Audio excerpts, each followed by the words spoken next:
Hi, my name is Noel Mills, and today I'll be discussing the policy actors that shape policy regarding college suicide prevention and the policy venues in which they do so. The first type of state policy venue is the governor's office. In Pennsylvania, Governor Tom Wolf created a suicide prevention task force and had them create a 2020 through 2024 suicide prevention plan that would guide state action on the topic. This prevention plan includes objectives like providing suicide prevention training to colleges and universities in the state. A second type of a state policy venue is a state's higher education governing board. For example, the Utah Board of Higher Education created a mental health working group that provided recommendations for the Utah state colleges and universities to improve mental health and suicide prevention on campuses. The board directed college and university presidents to work with the board staff to adopt those recommendations. Those recommendations included expanding suicide prevention training to students, faculty, and staff. The final type of state policy venue is the education committees and state legislatures.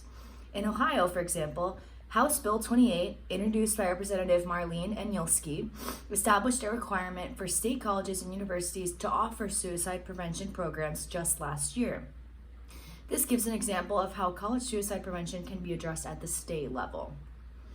Moving on to federal bodies, the Senate Commerce, Science, and Transportation Committee recently passed S 2661, which is now law, that designated 988 as the universal number for suicide prevention and mental health crisis hotline.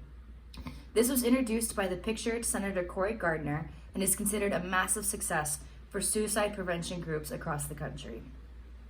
Another type of congressional committee that is highly influential in higher education are the appropriations committees in both the House of Representatives and the Senate. The appropriations committees are responsible for setting budgets and drafting higher education program funding legislation. This is critical in considering how to tie federal funding to a mandatory suicide prevention training requirement for colleges and universities in America. Finally, the U.S. Department of Education advises on and enforces federal policy related to higher education institutions in the country.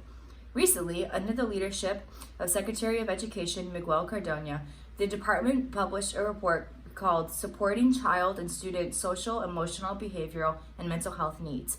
The report strongly recommends, in part, that colleges and universities bolster suicide prevention training.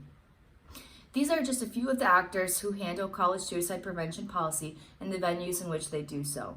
And they are important because my policy agenda of requiring suicide prevention training for colleges and universities that receive federal funding would probably need to pass through these gates to be successful. Thank you.